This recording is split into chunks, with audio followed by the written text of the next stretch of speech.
You're watching ASOTUCon 2024, presented in collaboration with Reynolds and Govaer. Thanks to our studio partner, automotiveMastermind, for making this panel happen. Welcome, everybody, to community involvement strategies that aren't just good ideas. They also increase employee retention and engagement and make you feel better about yourself, too. Don't they? They do. Okay, they do. They do. Are we on? We got mics? Flip it up. Oh, okay. So these are not the people on the stage. Unless you're Erica Tiffany, you're Michael Wood, and you're Glenn Lundy. We got a Michael. Yeah. All right, we don't need that. We're going to have a good time in here because this is a very people-centric group of people. And in the panel preps, and honestly didn't even really need the panel prep because we all know each other and I know a lot of the stories. But in the panel prep call, I learned even more things about what you're doing and why you do them, except for Daniel, who missed it. So I was busy donating back to the community. He's like, I was busy building orphanages. Yeah. Yeah, exactly. So what we're going to do really quickly is we're going to go down the line, have everybody introduce themselves, give me like 30 seconds on like what you've done in the industry, what you're doing now, and then we're going to dig into the topic, which is very rich. So Daniel? I'm last. Okay, you're last? Yeah. Okay, he's the moderator now. I'll start. So I'm Mike Lucki. I'm the general manager of Riverhead Mazda. We bought the store 5 months ago. Before that, I worked for NADA. Andy, thanks for representing here from the NADA Academy. Andy took my spot at NADA. He's doing a good job. So I worked at NADA. I taught some of the people that are here in this room. And I worked there for about 6 years teaching different classes, leadership, marketing, used vehicle sales, mergers and acquisitions. Just was able to be part of the academy, and which is a wonderful thing. And I see you there, Austin, too, to be a part of. So I worked at the NADA for about 6 years. Before that, I grew up in the car business. I sold cars, I washed cars, I changed oil. We have 4 stores in New York, including a Toyota store, a Ford store, and a GMC store. And then Mazda is the latest one to our group of brands. And I'm happy to be back in retail. Very nice. Mike Lee, I'm the dealer principal of Freedom Kia and Seneca Ford.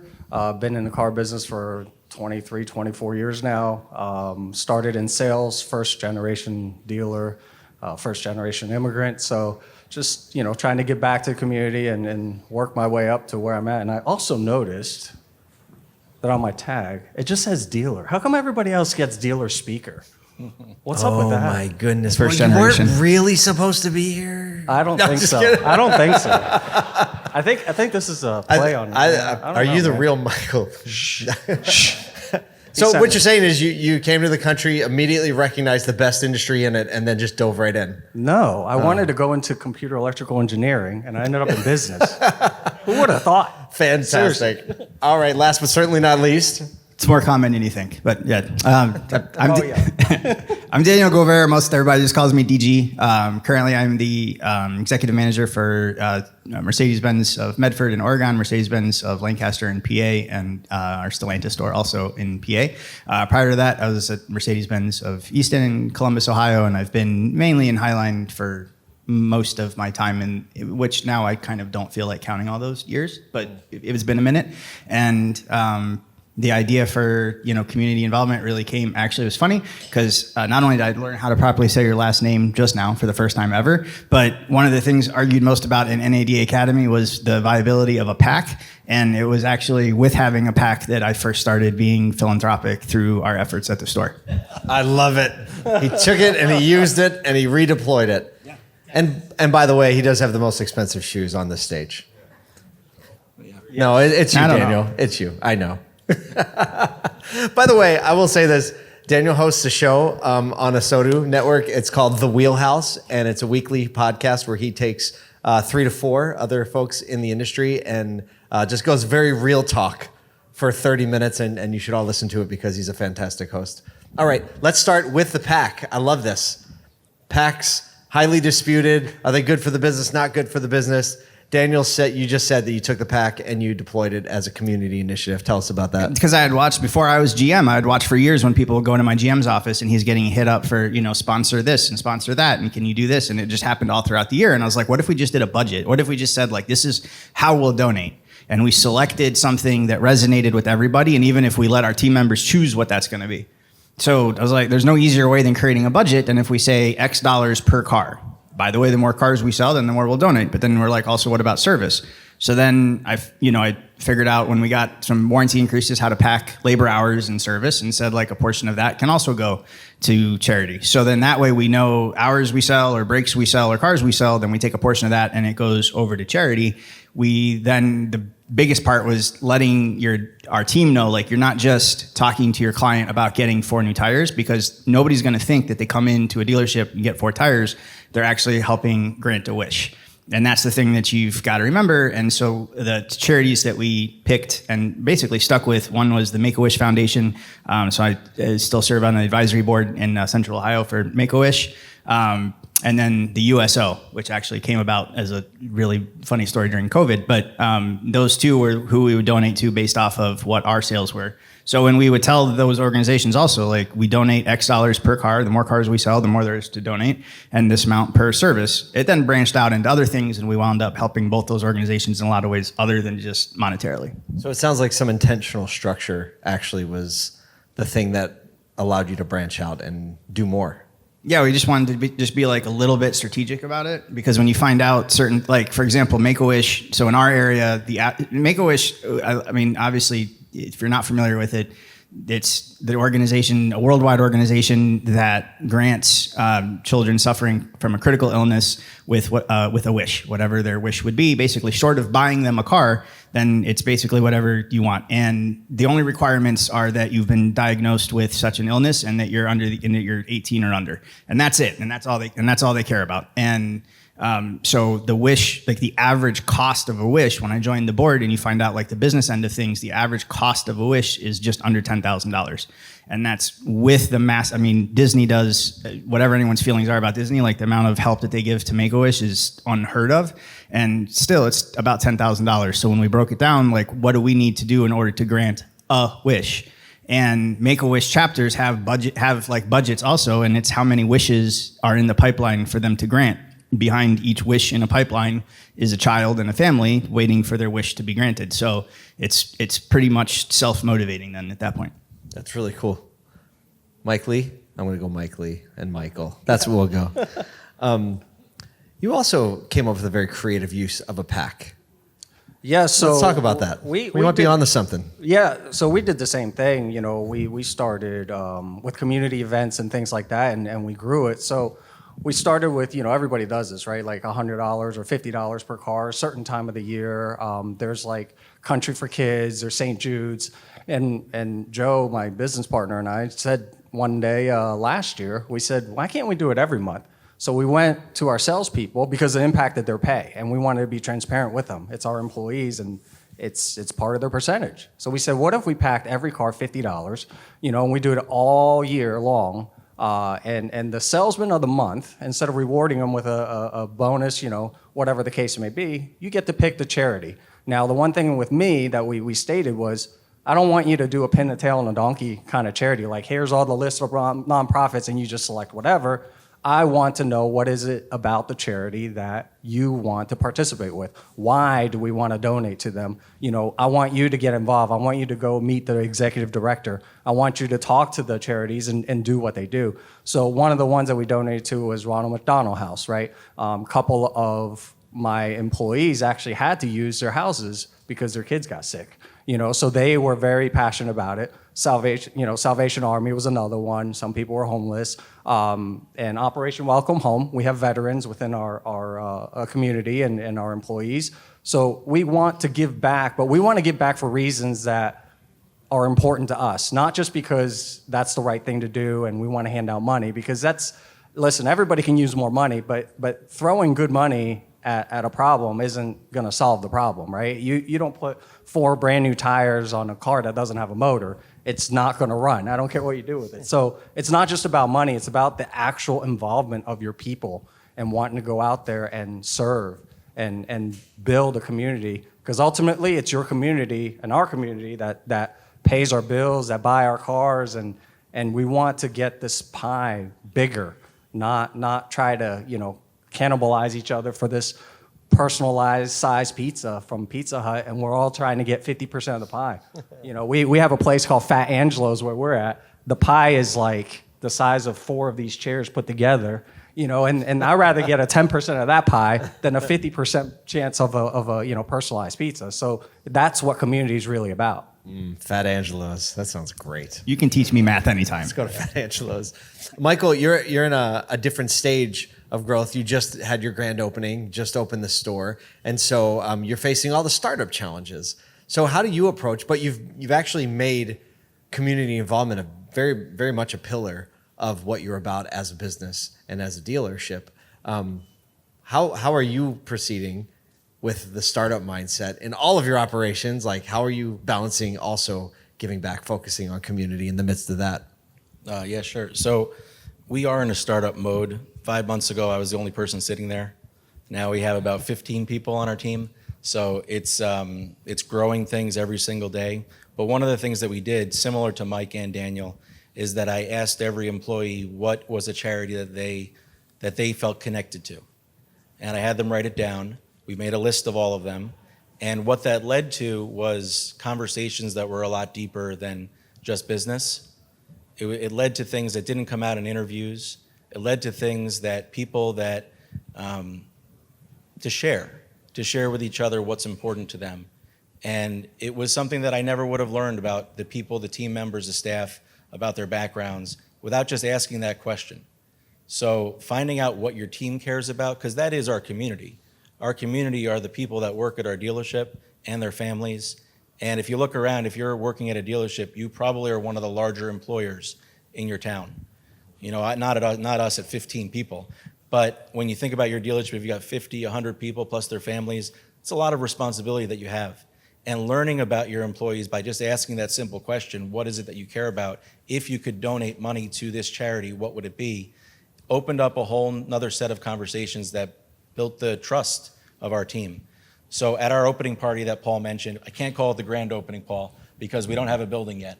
So I didn't have a Just an opening. Just the opening party, the soft opening party.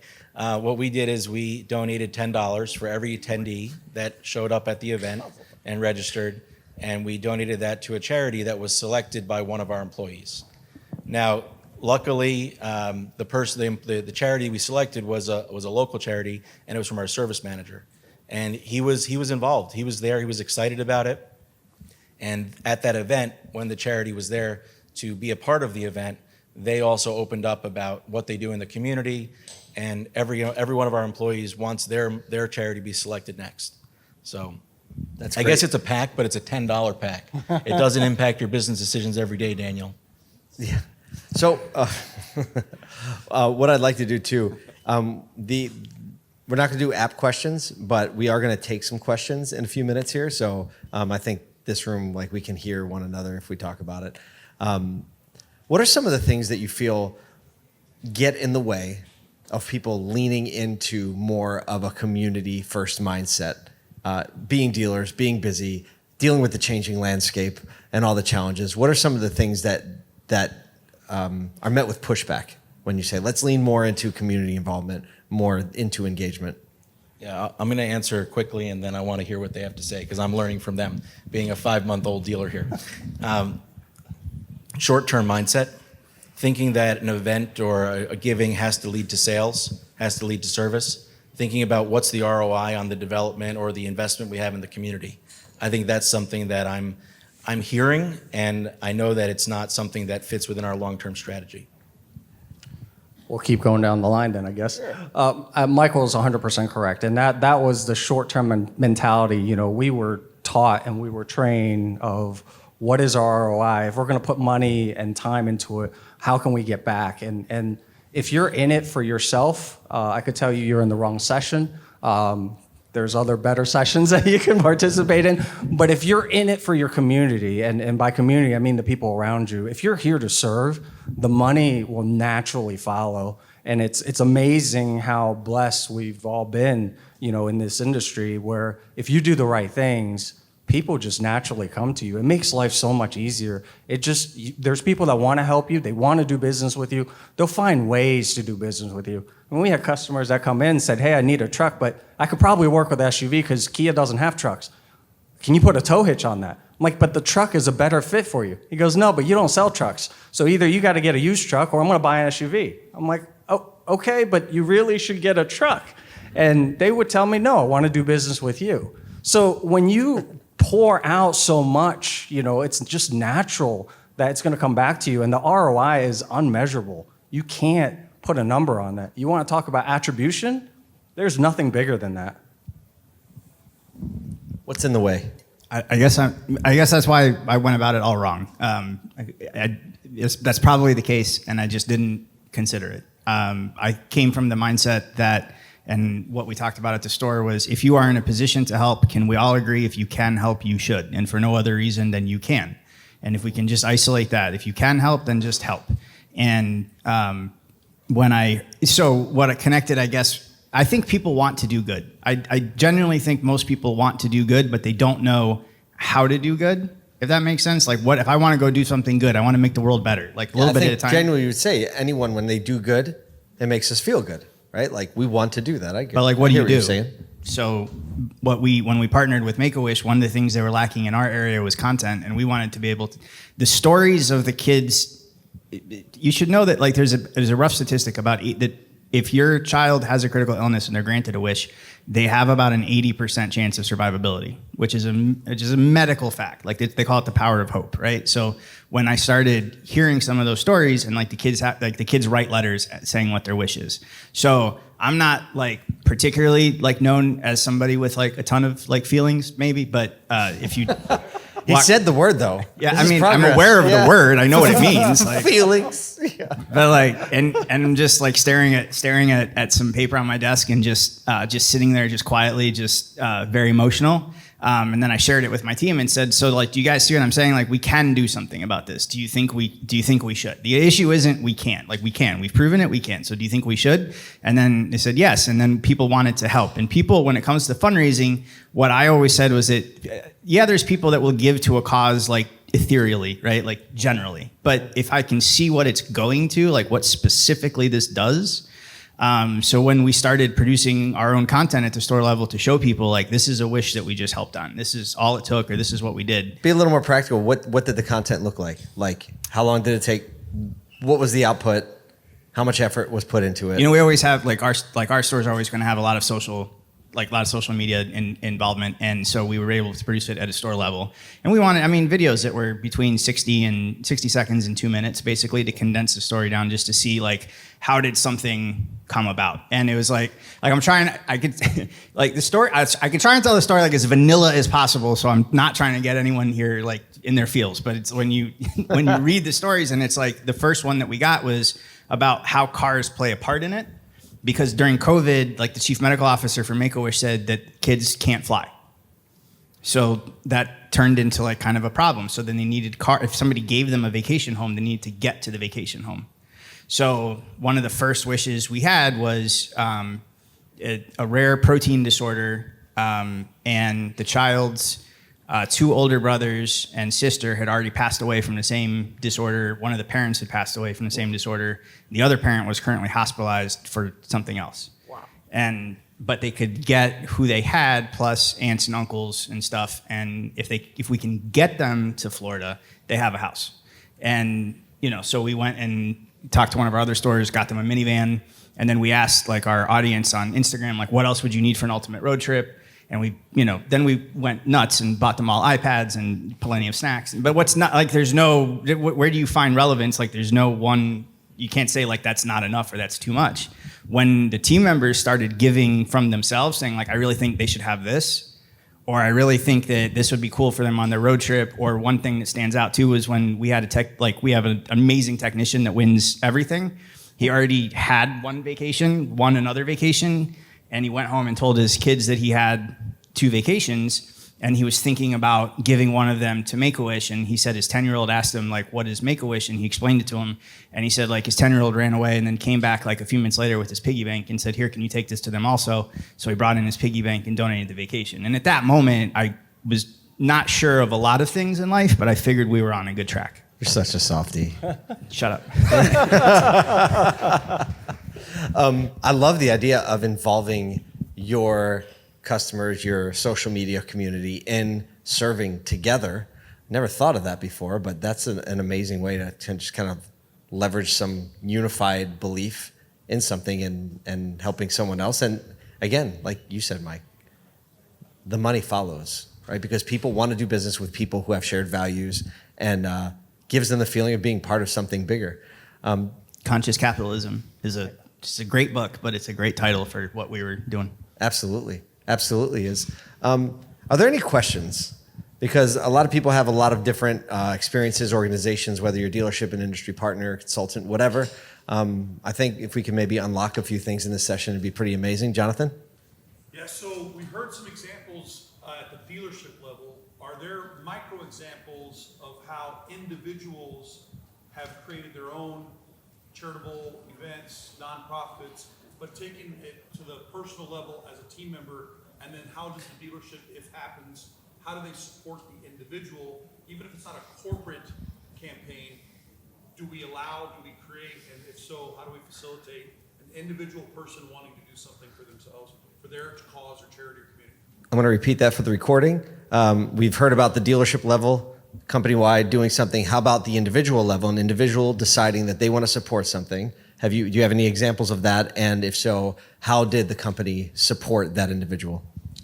So with us, that's what we do. We put that money aside. It's packed, and the salesman of the month gets to pick their charity.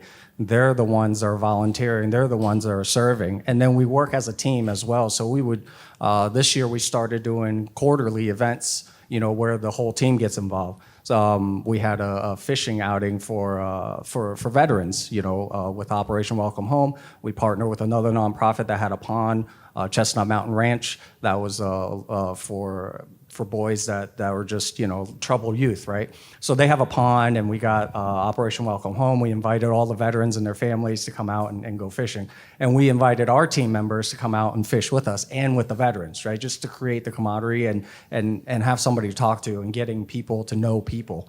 But that's, if there's anything that is strongly felt by an individual that they say, hey, Mike or Joe or whoever, I think we should get involved in this. We look at it and we find out, hey, does it match with what we want, to represent? And if it does, then let's do it.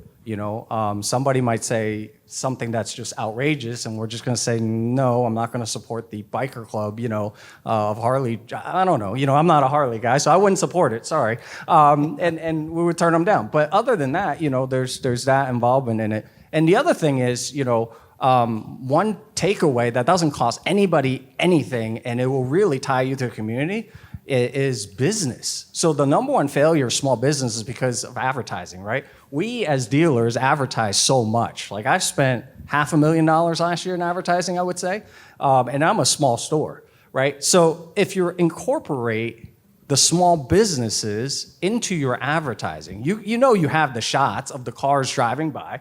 Instead of using mountain ranges that aren't even in your state, anywhere close to your city, right? Or the beaches that you're a landlocked state. What are you doing with a beach in Oklahoma? Seriously. I'm not going to advertise a beach scene in Morgantown, West Virginia. There's no beaches. But if we incorporate the landmarks of local to us and local businesses and local coffee houses, your customers see where they're going, right? If I'm driving by a Target, everybody knows a Target, not that that's a small business, but pick a small business. We do coffee shops, and we take our employees and we take a drive over to the coffee shop. We help them advertise. Our customers see that it's a local event. They see themselves in that area. We're already spending the money, and now you become a partner. You guys serve coffee at your stores. Instead of ordering it from the national chains, order from a local roaster. And then you become a part of it. And then another thing I would just add is showing up. You, as the leader, showing up at the events make a big difference. So you or a manager on your team being at the event that your employee wanted to not only sponsor, but the greatest gift you have is your time. And if you have the time to be there, it goes a long way that you show up.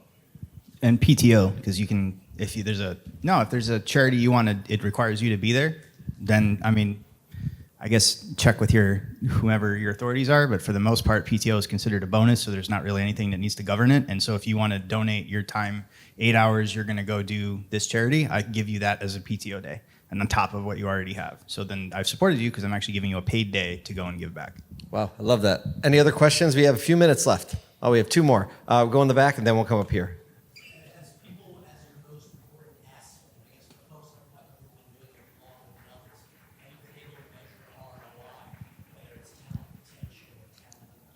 Got it. Have you been able to measure ROI, whether it's retention or engagement, based on your efforts? Or does it just feel good because you know it's the right thing? Well, the whole entire staff, so I took over the first store I took over was 4 years ago, and the team works as a team. There's no skating. Nobody cares nobody says, well, that's not my customer. You take care of them. We work collectively as a team. We serve the customer as a team. We know that it's always a team. So is there measurable? Did I track it to measure it and exact stats? No. But I know that our employees stay with us, and they stay with us when they have the mini paychecks in the winter when they don't make any money, and they stay with us when they're making the big paychecks, and they still volunteer, and they're still moving cars, and they're cleaning off cars during the winter. They're making sure the showroom is clean and ready to go without being asked. The proudest moment that I have as a dealer is when I walked into my showroom after not being there for 3 months because I bought another store, and I watched my team out there cleaning off snow off a car, getting all the cars started, moving them, shoveling the whole entire sidewalk. This is my sales team, which we don't get paid to do that. Shoveling it so that our customers can walk in. It's all salted, and then when they came inside, there was water obviously dripping from all the snow melting. 2 guys went to the back, grabbed mops themselves and mopped it up without anybody asking them to do anything. So you want to talk about ROI, that's it right there. They're involved because they believe that this is the team and this is our organization, and they're proud of it. Daniel, Michael, want to take a crack at that question? Unfortunately, it might be our last. But how do you measure, have you seen ROI, retention, engagement, et cetera, from your efforts? So at NADA, we did a lot of studies around retention, and I can refer you to those studies in terms of employee turnover and retention, and it's not pretty. It's not pretty in our industry. I know right now I'm trying to give our people all the skills necessary that they can leave, but they choose not to. And one of the things that matters to our employees is things outside of work. And I don't think that can be disconnected from the whole of the employee. And right now we haven't lost one person, but it's only been 5 months. That's a good start. Yeah, I don't think anyone that ever went on like a wish granting thing or with us ever left, but I mean, it's a story they get to tell their family. Because if you're an average dealership employee, like you're not giving $100,000 a year to a charity, but the place where you work did, right? And then they can tell that story to their clients when, it's not just that you're buying this from us, this is how we give back specifically to our community here. There was a dad that we didn't know there's a gentleman that came in to the showroom and was talking to some of the sales guys, and then asked to speak with me and one of the other managers. And he said, you guys don't know this, but you guys did a car show. We used a big exotic car show, and you guys raised money for Make-A-Wish. And my son was in treatment for a heart condition. And not only did that was able to get the treatment, but when he was in recovery, it was about a week after you guys did your car show, Make-A-Wish came into our room and told him that his wish was granted. And you guys probably didn't know that because you guys wouldn't think that you had a car show and you got to give a kid his wish. And I thought that I'd come in here and tell you guys that because it occurred to me maybe you didn't know that. Wow. Well, listen, I'm sorry we don't have any more time for questions. I apologize for that, but that just means we're having great discussion. So can we hear it for our guests, Daniel, Michael?